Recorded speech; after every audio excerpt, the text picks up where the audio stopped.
E a cúpula do Congresso sinalizou que pode analisar em março o veto de Lula ao projeto que reduz penas para condenados pelo 8 de janeiro. A votação, no entanto, depende de um acordo para esfriar a pressão pela instalação de uma CPI sobre o caso do Banco Master. Segundo bastidores, a sessão conjunta para analisar o veto só deve ocorrer se não houver cobrança pela leitura do requerimento da comissão. O projeto, conhecido como PL da dosimetria, pode reduzir o tempo de prisão do ex-presidente Jair Bolsonaro em regime fechado. A pena poderia cair de um intervalo entre 6 e 8 anos para algo em torno de 2 e 4 anos, a depender da interpretação. Para que o veto presidencial seja analisado, é necessário que o presidente do Senado, Davi Alcolumbre, convoque uma sessão conjunta de deputados e senadores. Mas, nessa mesma sessão, também teria de ser lido o requerimento da CPI do Banco Master, o que a cúpula do Congresso tenta evitar. Nos bastidores, lideranças do Centrão e do Congresso defendem adiar a instalação da comissão e negociar com a oposição a votação do veto. A expectativa é que, se houver acordo, a análise ocorra na primeira semana de março. Caso o veto seja derrubado, além de Jair Bolsonaro, outros condenados pelos atos do 8 de janeiro também podem ser beneficiados com a redução das penas. Cauti, carnaval passou definitivamente, o ano começou e agora tem esse bastidor em Brasília de que há aí uma tentativa, uma negociação que está na mesa. Então, o PL da dosimetria, o projeto de lei da dosimetria, que foi vetado integralmente pelo presidente Lula, mas o Congresso pode derrubar esse veto, né? E também a questão da CPI do Banco Master, que a gente sabe que tanto o Hugo Motta quanto o Davi Alcolumbre não tem intenção, não tem vontade política para colocar em votação, e aí estaria sendo costurado aí nos bastidores um acordo com a oposição para negociar a derrubada dos vetos e em contrapartida, a CPI do Banco Master seria engavetada. Pois é, Paula, esse bastidor tem um cheiro de acordão a 1 quilômetro, né? Fede acordão a 1 quilômetro. Não vamos votar a CPI do Banco Master. Em contrapartida, vamos reduzir as penas dos presos do dia 8 de janeiro, eventualmente também do ex-presidente Bolsonaro. Então, é muito provável que, caso as informações sobre o Banco Master comecem a escalar, ou seja, começam a surgir novos fatos, novas informações sobre esse escândalo gigantesco, que a pressão em cima de deputados e senadores aumente e possivelmente em troca da não abertura da comissão parlamentar sobre o Master, se vote esta redução das penas. Então, um acordão velho estilo. O problema é que se não for aberta uma CPI sobre o Master agora, depois teremos eleição, depois teremos o final do ano, o ano que vem. Até lá, o negócio vai esfriar, vai passar no esquecimento, novas informações, novas questões surgirão, novos problemas poderão surgir e, eventualmente, essa questão do Master vai passar no esquecimento.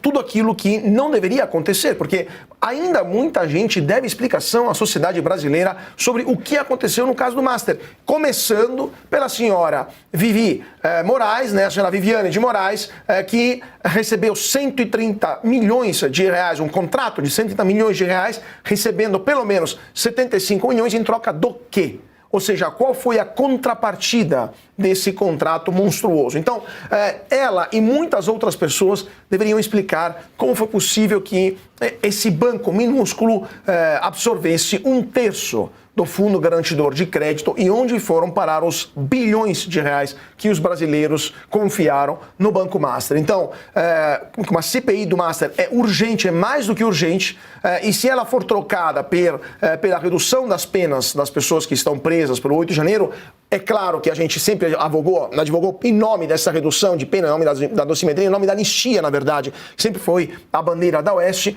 mas isso será uma troca espúria que vai salvar muita gente lá em Brasília que se envolveu nesse escândalo e que contribuiu para que esse escárnio acontecesse.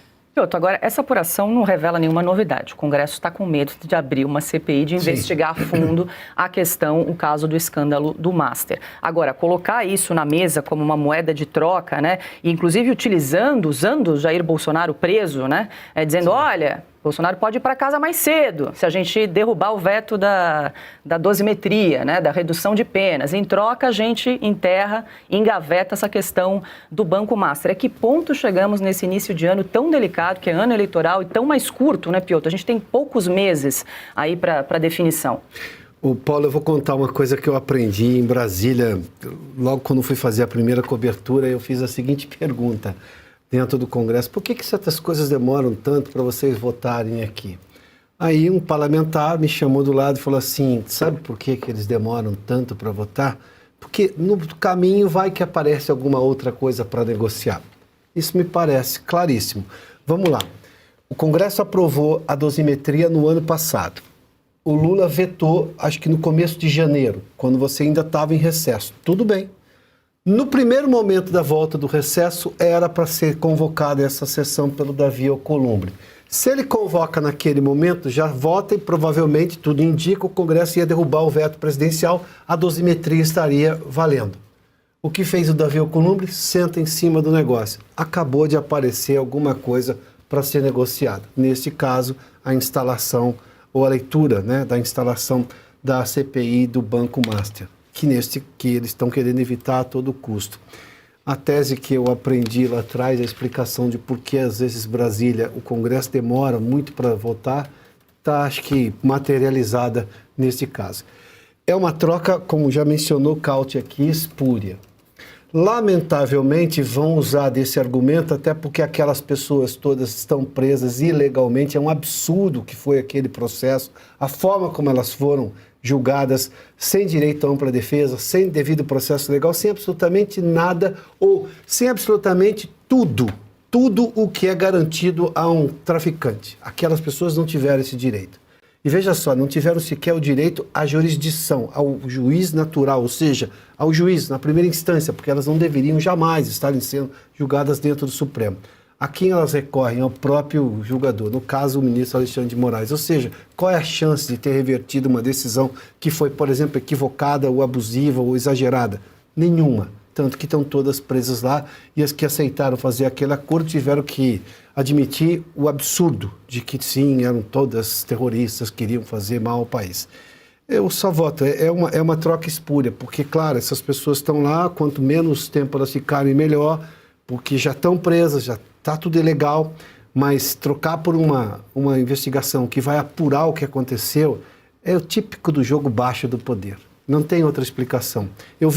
Quando eu vi essa notícia hoje, eu vi materializada essa história que um parlamentar me contou há, acho que é pouco mais de 20 anos, 25 anos talvez. Uma negociação perversa, né? É, perversa, Você tem em jogo a liberdade de muitos brasileiros, Marcília, e também enoja, né, ver também o presidente do Congresso tentando adiar a primeira sessão, porque tecnicamente ele teria de ser obrigado a ler o requerimento da CPI do Banco Master, porque já tem ali o número de assinaturas, ele fica empurrando isso mais para frente enquanto tenta ganhar tempo e realizar essa negociação. Eu vou usar, Paula, uma expressão para isso que é chantagem. É isso, né? Então, assim, as pessoas... Isso não é política. Fazer chantagem não é política. Tanto que chantagem é crime, é ilícito. Está na página policial e não na página de política. Tá? Na editoria policial e não na de política, quando você faz chantagem. Então você pega uma causa que é de interesse público, nós temos hoje réus presos do dia 8, injustamente presos. Vamos colocar como cereja, apenas para ilustrar, né, o Felipe Martins. Felipe Martins hoje está preso. Preso por quê? Ninguém sabe. Preso porque ele acessou uma rede, provou que não acessou e ainda assim continua preso. Portanto, presos políticos. Nós temos na Venezuela presos políticos sendo libertados e no Brasil presos políticos sendo objeto de chantagem por parte do Congresso que se diz democrático. Como é que a gente pode suportar um negócio desse?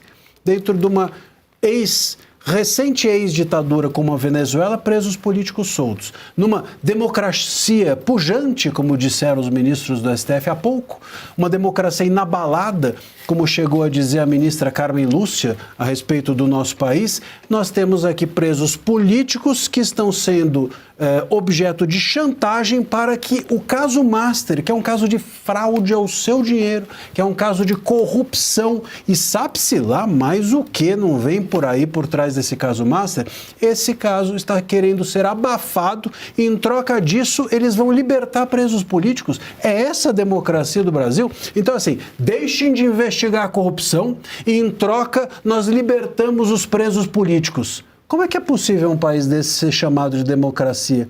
Como é que é possível esses parlamentares que cogitam isso serem tão baixos?